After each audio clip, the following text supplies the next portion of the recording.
Boa tarde a todos. Hoje nós vamos falar um pouco sobre o ensino-aprendizagem em ambiente clínico na formação dos profissionais da saúde, com ênfase na importância e nos desafios desse processo. Trago aqui nessa conversa 4 objetivos. Espero que vocês, ao final desses 30, 40 minutos previstos, compreendam a importância do ambulatório como ambiente de ensino-aprendizagem, identifiquem os desafios e problemas mais comuns no ensino ambulatório, compreendam, de uma maneira ainda introdutória, os princípios da aprendizagem do adulto e identifiquem os fatores que influenciam o ensino-aprendizagem ambulatório em relação ao aluno, ao ambiente, ao paciente e ao próprio preceptor, que é o professor que acompanha o aluno neste ambiente. Bom, começando pela importância, não há a menor dúvida de que na formação médica e de outros profissionais da saúde é fundamental que se utilize um cenário de prática como o ambulatório. Porque é neste ambiente que as competências profissionais são de fato desenvolvidas. No ambulatório é onde acontecem os problemas reais, ou seja, o paciente real é que visita o ambulatório e o profissional aprendiz vai entrar em contato com esse paciente no contexto da sua prática profissional. Os alunos na medicina e de outros cursos normalmente ficam muito motivados quando eles estão no ambiente clínico, principalmente no ambulatório, mas quando há uma participação ativa. Isso é importante porque muitas vezes os alunos ficam numa posição muito passiva, observando o preceptor ou o médico assistente atender, e isso realmente não é uma boa prática para que motive os alunos. O ideal é que eles tenham a participação ativa desde o primeiro momento, nem que seja em algumas pequenas ações que ele tenha naquele momento capacidade de fazer. Nesse ambiente clínico, as atitudes e comportamentos profissionais são modelados pelos preceptores. Então, o que é isso? O preceptor que atende o paciente junto com o aprendiz, seja ele interno, residente, ele está modelando esse atendimento, e que é, inclusive, uma técnica de ensino no ambulatório, que chama de modeling, que vem do inglês, que é modelar. E é interessante esse aspecto porque o profissional, o médico ou outro profissional de saúde que está exercendo a função de preceptor, ele, quer queira ou quer não queira, está modelando. Então é melhor que modele da maneira mais consciente, de maneira em que ele verbalize o que está vendo, o que está fazendo, que isso faz parte, inclusive, da técnica do modelar. Se ele não faz isso, obviamente que os alunos vão ficar observando a postura, como ele faz, e se ele não verbaliza isso, a tendência é que o aluno aprenda menos, ou não sabe exatamente por que você está tomando determinada ação e determinada conduta. Finalmente, em termos de importância, o ambulatório é um local privilegiado onde as habilidades de anamnese, exame físico, o próprio raciocínio clínico, as tomadas de decisão, a empatia, profissionalismo, ou seja, várias habilidades são desenvolvidas e são aprendidas nesse ambiente. E o que é interessante, de maneira integrada. Portanto, o ambulatório é fundamental, e que um cenário de prática que seja utilizado. Estou falando muito do ambulatório, mas a gente pode extrapolar para qualquer ambiente clínico, seja ele enfermaria ou outros espaços clínicos. Muito bem, então os desafios são muito grandes. A gente vai apresentar aqui alguns desses desafios, e o primeiro, sem dúvida nenhuma, é a questão do tempo, porque ao mesmo tempo o preceptor tem que ter uma função assistencial e ao mesmo tempo de ensino. E isso realmente, se não for muito bem organizado e utilizando técnicas que otimizem o tempo, isso pode trazer uma série de problemas e dificuldades. Uma outra questão são as demandas conflitantes. Você imagine que no ambulatório tem demandas clínicas, tem demandas administrativas e em ambientes como, por exemplo, aqui a universidade, tem demandas de pesquisa.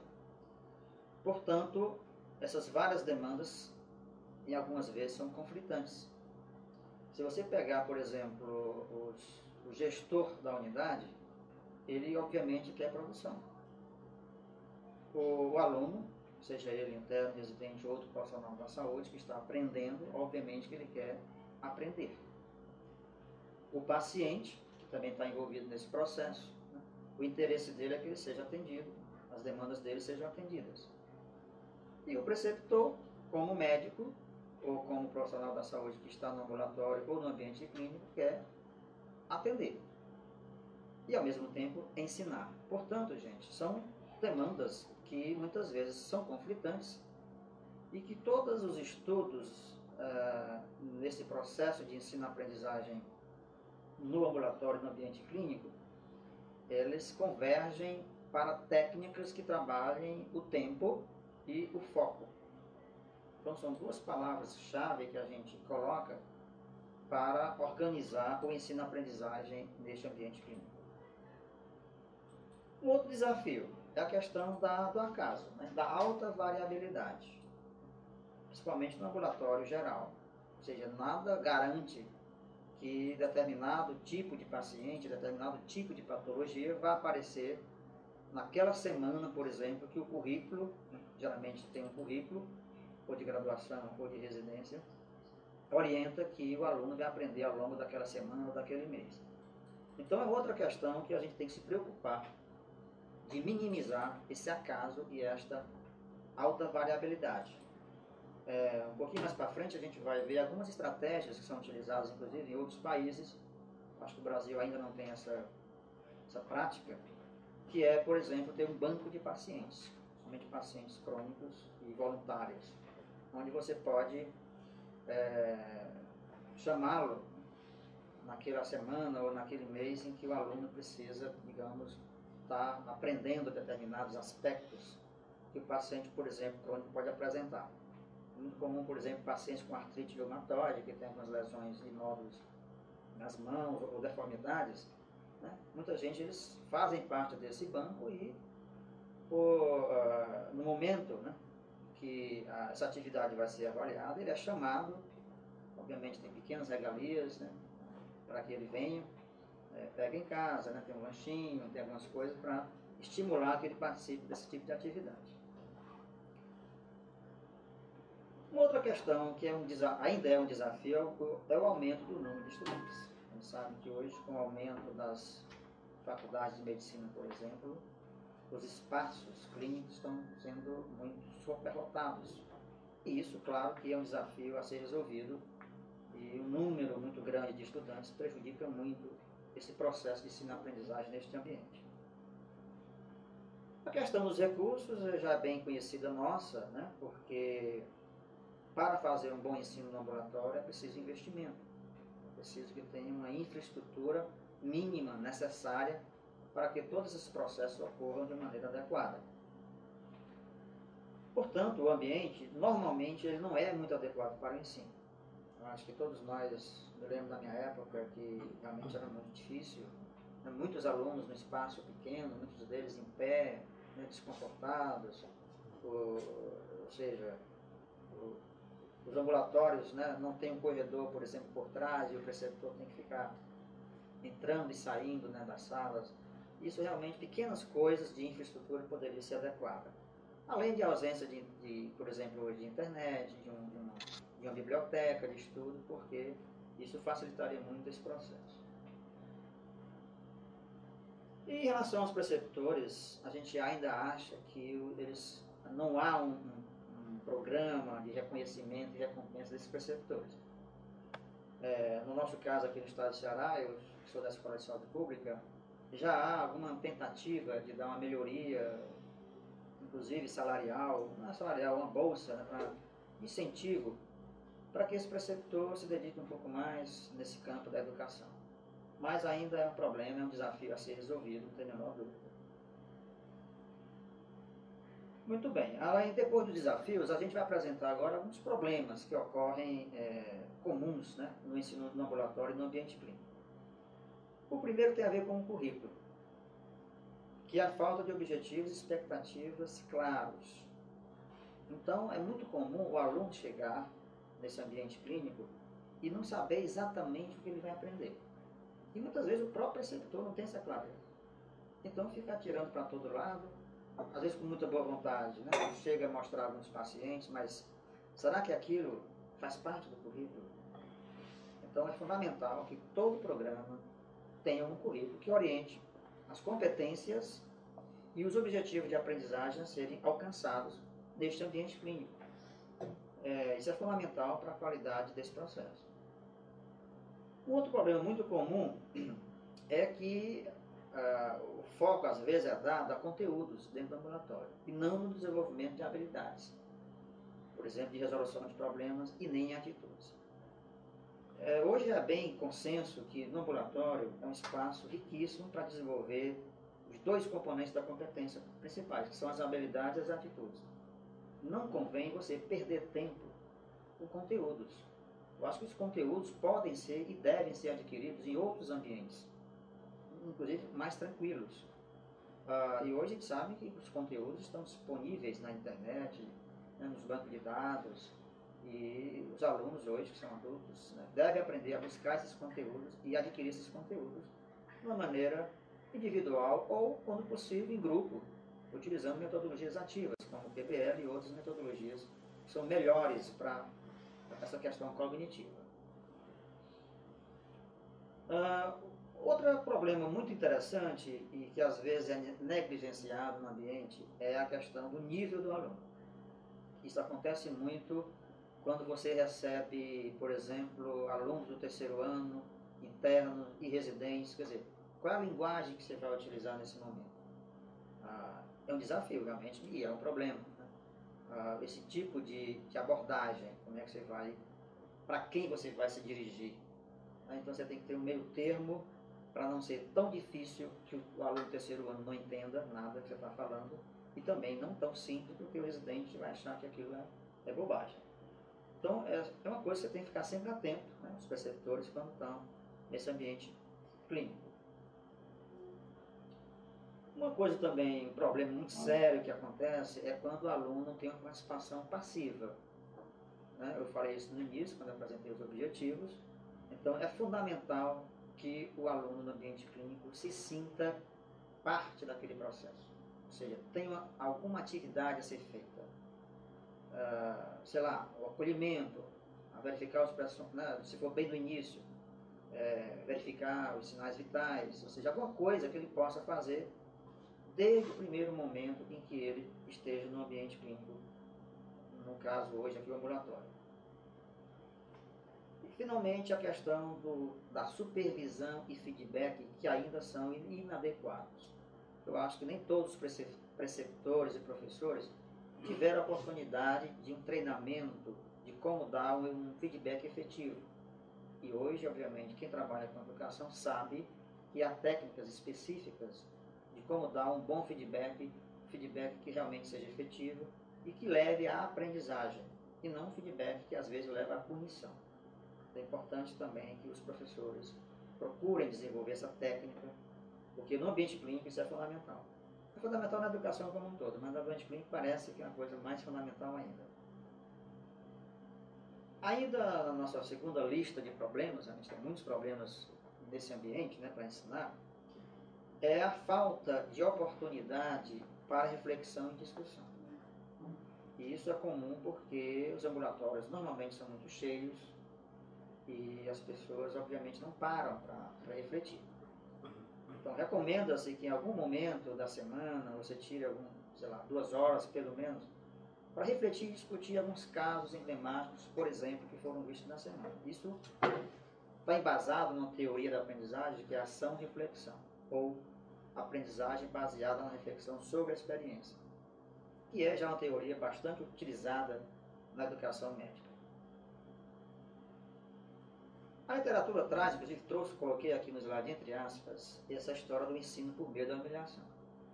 né? É uma coisa que a gente tem que trazer, porque, infelizmente, ainda acontece que a gente conversando, por exemplo, com residentes, né, eles sabem que o staff, muitas vezes, causa uma certa humilhação nessa relação que ele tem com os residentes. Isso é muito bem descrito em algumas literaturas internacionais, mas eu acho que no nosso contexto também isso acontece, e claro que isso não tem o menor sentido em termos de ensino-aprendizagem. Um outro problema que é muito comum na nossa cultura, infelizmente, é que a gente não pede consentimento para os pacientes. Os pacientes vêm, são atendidos e nem sequer assinam nenhum termo de consentimento que vai ser objeto, né, de ensino-aprendizagem. Como a minha formação foi lá fora, e quem teve a oportunidade de ver em outros países, isso é muito sério. Ou seja, o paciente, ele não aceita que, por exemplo, estudantes, ou mesmo 10, né, 5, 10 estudantes comecem a manuseá-lo para fins de aprendizagem. Então, esse paciente tem que realmente ser consultado, saber que ali é uma instituição de ensino e que muitas vezes, né, ele vai ter que consentir esse contato, às vezes com mais de um estudante, para fins de aprendizagem. Né? É uma questão ética que está envolvida aí e que a gente tem que refletir sobre isso, como a gente pode melhorar essa questão em nossa cultura. Ainda em relação aos pacientes, ainda há uma certa falta de privacidade e dignidade. Isso acontece muito em especialidades onde o paciente tem que se despir, por exemplo, na ginecologia, em que muitas vezes não há um cuidado, né, com a privacidade e com a dignidade do paciente. Isso é uma coisa fundamental que a gente reflita e melhore um pouco essa questão. Ainda em relação ao currículo, é muito difícil, por exemplo, você fazer essa congruência, né, principalmente na graduação. O que está vendo, né, o modo que está sendo dado na graduação e no ambiente clínico. Porque muitas vezes o ambiente clínico é um ambulatório geral e nada garante que o que o aluno está vendo no currículo vai ser visto no ambiente clínico, que seria o ideal. Porque a competência ela é composta por conhecimentos, habilidades e aptitudes, e o ideal é que ela seja desenvolvida, né, conjuntamente. Ou seja, né, nessa primeira parte da nossa conversa, está muito claro que o ensino ambulatório, o ambiente clínico, é uma abordagem educacional perfeita, né, tem várias vantagens, bastante rico esse ambiente, mas com importantes problemas de implementação. Por isso que a gente acha que este tema tem que ser mais debatido nos ambientes de ensino, nas faculdades, para que seja trabalhada algumas técnicas, mudanças de infraestrutura e algumas estratégias para melhorar esse tipo de ensino. Bom, rapidamente, não é muito escopo dessa conversa, mas eu fiz questão de trazer, porque toda prática tem que ser embasada numa teoria. E, obviamente, que o preceptor, dentro desse ambiente clínico, tem que desenvolver algumas práticas. Eu vou apresentar aqui rapidamente duas perguntas, que é como o professor ensina e como o aluno aprende em termos das teorias. Bom, como os professores ensinam em termos teóricos, né? Isso no contexto do ambiente clínico. Pegando a questão dos médicos, a gente sabe que muitos se envolvem no ensino clínico em algum momento da sua carreira. Vários estudos mostram que mesmo que ele não seja professor, em algum momento ele vai participar de um congresso, ele vai receber algum aluno, né, no próprio ambiente onde ele atua, nos hospitais. Portanto, ele tem que ter uma noção de teoria e prática do ensino. E é bom dizer que a literatura traz isso, que a maioria realiza seu trabalho de maneira bastante entusiástica e consciente. A gente tem aquele cenário um pouco negro, mas a literatura diz que a maioria realmente se dedica, gosta de ensinar, mesmo que não tenha ainda a oportunidade de ter essa técnica e essa oportunidade de desenvolver algumas habilidades de ensino nesse ambiente. Que é exatamente essa próxima frase aí que está no slide, ou seja, poucos recebem um treinamento formal para desenvolver a habilidade de ensino. A Escola de Saúde Pública tem trabalhado nos últimos 2 anos um programa de capacitação para preceptores, as residências, inclusive a residência médica e as residências multiprofissional, também nós estamos oferecendo. Já formamos mais de 140 preceptores. E a ideia é abrir, né, para que haja uma participação maior, de modo que esses preceptores, que a gente entende que são profissionais do serviço, que exercem função docente. Então eles precisam ter um bom treinamento formal para melhorar a sua prática no campo do ensino.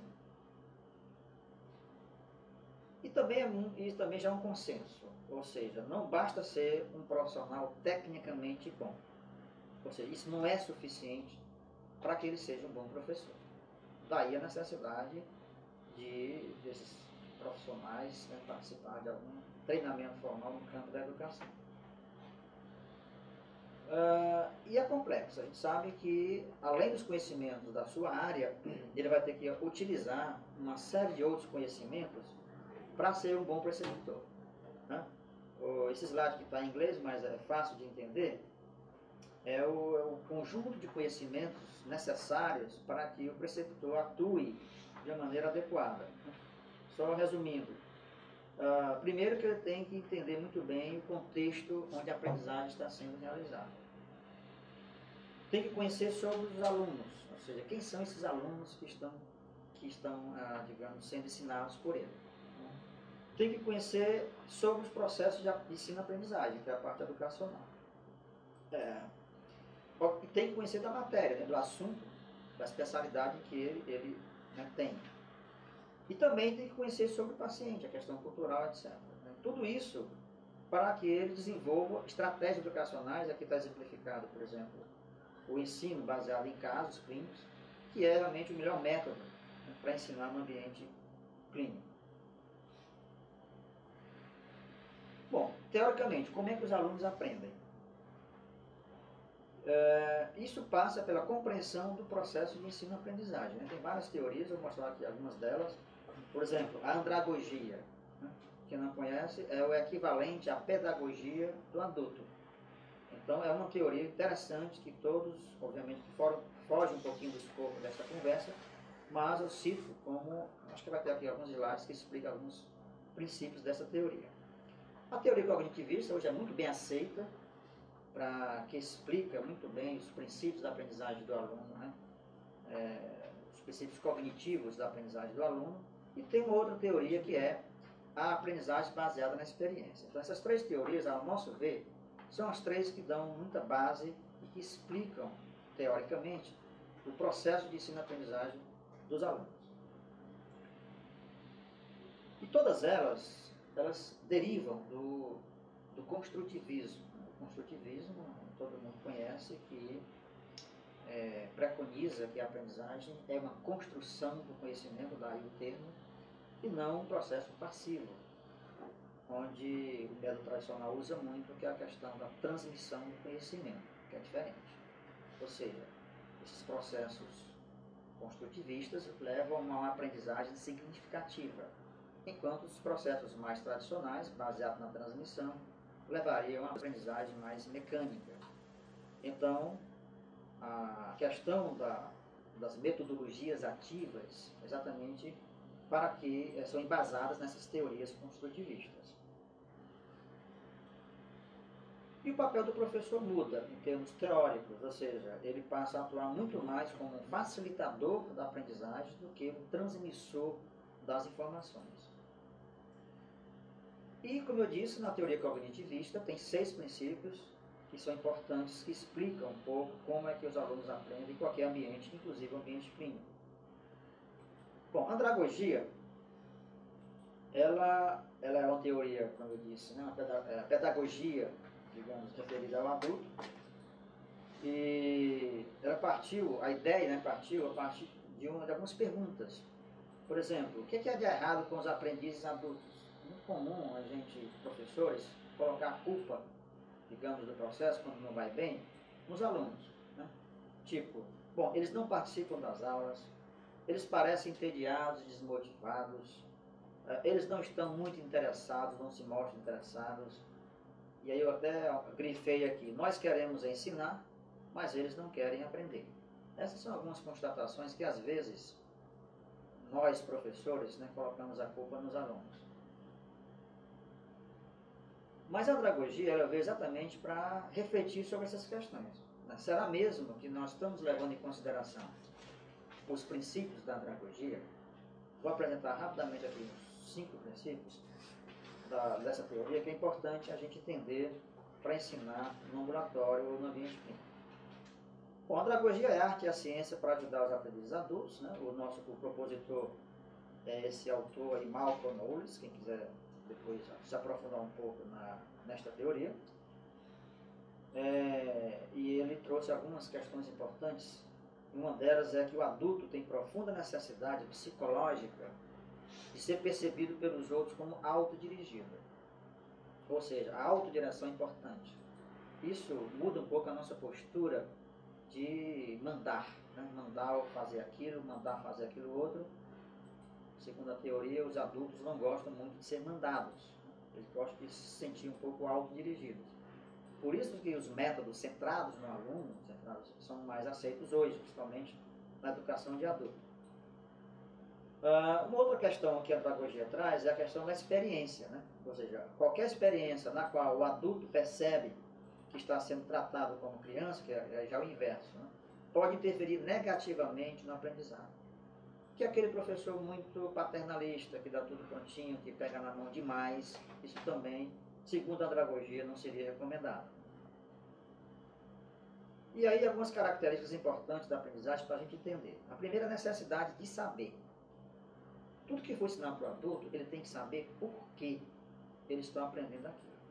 Então é uma prática interessante nossa, né, como professor e preceptor, sempre explicar para o adulto por que ele vai aprender determinado conteúdo, determinada prática, determinada habilidade.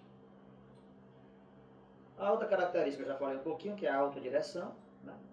É muito importante sentir-se autodirigido. A outra seria a orientação para aprender, ou seja, eles se sentem muito mais motivados quando aquilo que ele está aprendendo vai melhorar a sua performance nas atividades diárias e profissionais. Ou seja, se aquilo que ele está aprendendo naquele momento ele vai utilizar imediatamente, isso é uma característica importante e a gente tem que levar em consideração quando está ensinando no ambiente clínico. E as duas últimas características muito importantes, uma é o papel da experiência, que difere muito da criança, por exemplo. Os adultos já trazem uma bagagem importante de experiências, e essas experiências podem ter influências, muitas vezes, na aprendizagem dele. Inclusive, é um dos princípios da teoria cognitiva, a questão do conhecimento prévio, experiências prévias, porque é aí que eles vão ancorar, digamos, as novas informações. E também comentando um pouco sobre esse aspecto, tem algumas experiências que são negativas, e muitas vezes você tem que desconstruir essa experiência para que ele aprenda de fato. E a última é a motivação, disposição para aprender, ou seja, os adultos estão dispostos a aprender aquilo que eles precisam saber para enfrentar situações da sua vida e também profissionais. São características importantes que eu trouxe para rapidamente mostrar nessa fala de hoje. Portanto, o que os adultos querem, segundo a teoria? 30 minutos. Primeiro, eles querem aprender e usar. Né? Aquela história de, vou aprender isso talvez daqui 1 ano, 2 anos, a gente vai utilizar, isso não é muito bom. Eles querem resolver problemas. Então, metodologias que sejam problematizadoras são muito bem aceitas. Porque isso, segundo a teoria, é algo que o adulto gosta de fazer. Né? Desenvolver capacidades de resolver problemas. Aprender na sua própria velocidade. Essa é uma questão também que muitas vezes a gente negligencia e acha que todos os alunos são iguais, exatamente iguais. E na realidade não são. Todos têm diferenças de percepção, têm estilos diferentes de estudar e a própria velocidade também. Tem gente que matura as coisas um pouco mais lentamente. Isso é natural. E nós, professores e preceptores, temos que levar em consideração essas diferenças.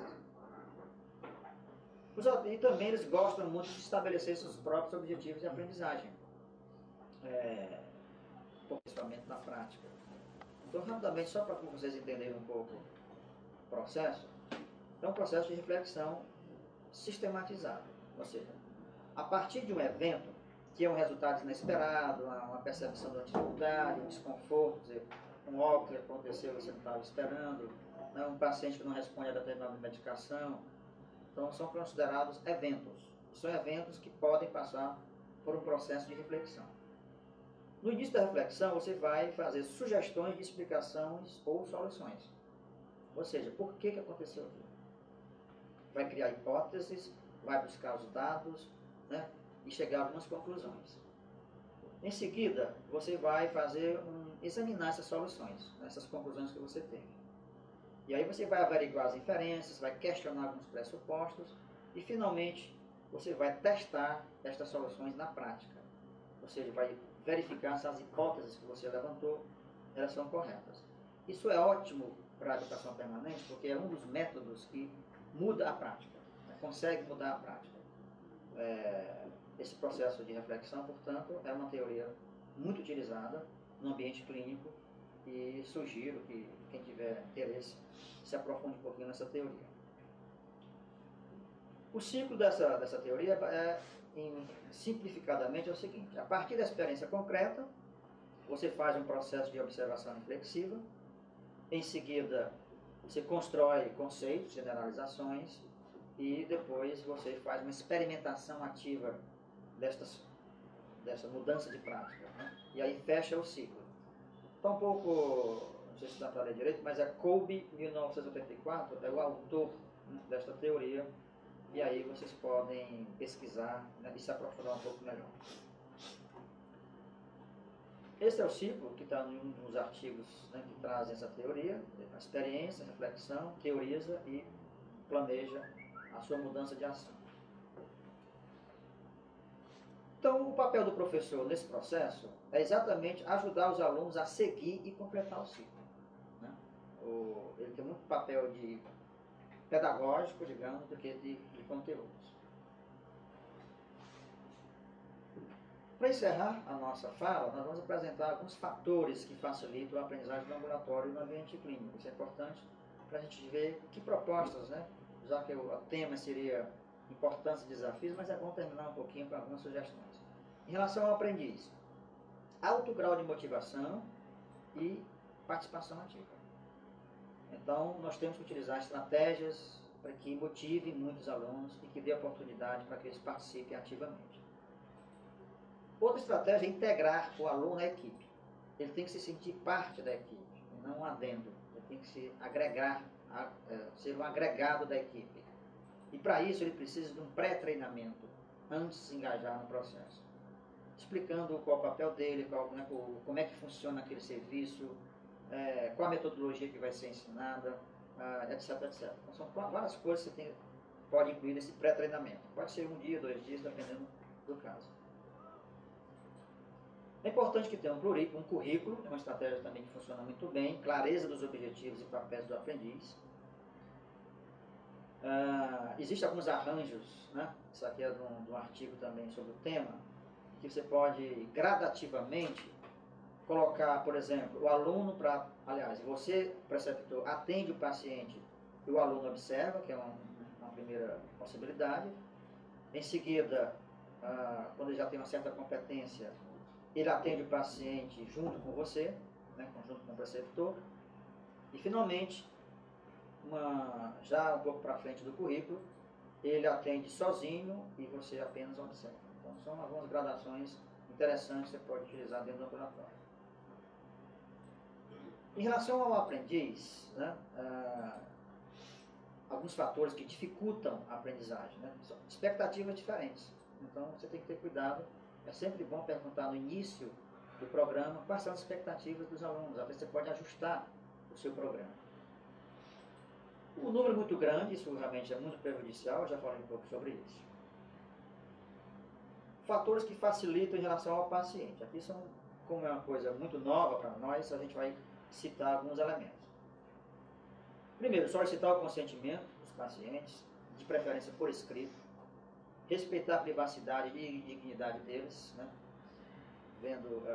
organizando um pouco biombos,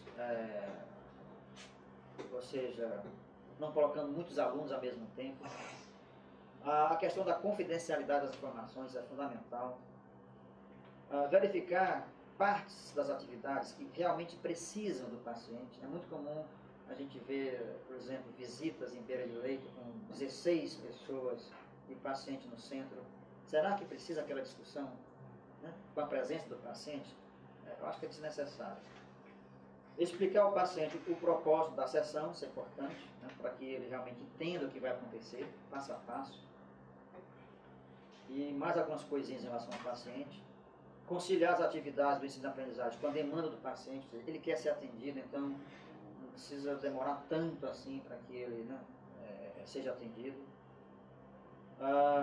Se apropriado, se o paciente tiver condições, é bom envolvê-lo também nas atividades de ensino-aprendizagem, inclusive a avaliação, perguntando se ele ficou satisfeito, por exemplo, com a consulta. E também, quando possível, envolvê-lo na conclusão da sessão. Né? Às vezes, né, ele é utilizado como objeto de ensino e depois esquecido, digamos assim. Né? Não tem nenhuma... as pessoas não dão nenhuma atenção para ele ao encerrar a sessão. Estamos já concluindo a nossa fala. Em relação ao ambiente, diminuir a pressão sobre o tempo. Né? Tem várias estratégias. A literatura traz muitas estratégias sobre isso. Tentar conciliar as demandas clínicas, administrativas e de pesquisa. Planejar bem as atividades para diminuir esta variabilidade. Eu citei aqui a questão do banco de pacientes, por exemplo. Ou então mesmo organizar a demanda, né, ajuda um pouco a diminuir esta variabilidade. O número de estudantes tem que ser adequado à capacidade instalada, ou seja, não colocar 10 alunos numa sala pequena, que isso vai, né, causar transtorno para o processo. Alocar recursos para a adequação da infraestrutura e equipamentos. Então é claro que isso é fundamental para a qualidade do ensino. Envolver toda a equipe de profissionais e atividades. Eu acho que toda a equipe da unidade tem que estar envolvida, inclusive as outras profissões de saúde, enfermagem, nutrição, fono, e mesmo profissionais, né, dos serviços de nível médio. Ou seja, se é um ambiente de ensino, todos têm que estar envolvidos.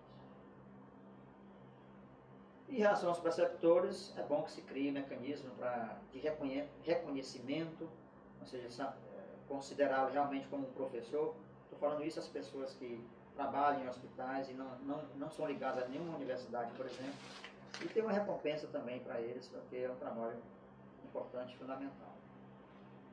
Os que facilitam em relação ao preceptor, para a gente concluir. Primeiro, é fundamental que eles desenvolvam competências na educação. Então, todo preceptor tem que passar por um processo educativo. Estabelecer com os alunos, de preferência, os objetivos de aprendizagem. O foco no ambulatório clínico é habilidade e atitude, né, e não em conteúdos. A questão da linguagem em relação ao nível dos alunos, né, tem que ter bastante cuidado com isso. Estimular a participação ativa. Aprender a fazer uma boa supervisão e feedback. Colocar no seu programa oportunidades para refletir e discutir, né, os casos, as questões, evitar ou abolir essa história do ensino por meio da humilhação. E tentar fazer uma congruência com o currículo. Né? O currículo tem que ser seguido. Né? O ambiente clínico é um cenário de prática, não é um currículo. Isso é muito comum, essa confusão. Então, era isso, né, que a gente gostaria de trazer para vocês. A gente fica, então, disponível para possíveis perguntas. Muito obrigado. Alguém daqui tem alguma pergunta? Ele é mais visto como aluno. Uhum. É uma questão bem interessante, né? Mas... Hudson, né? Isso. É uma questão muito interessante essa questão do preceptor.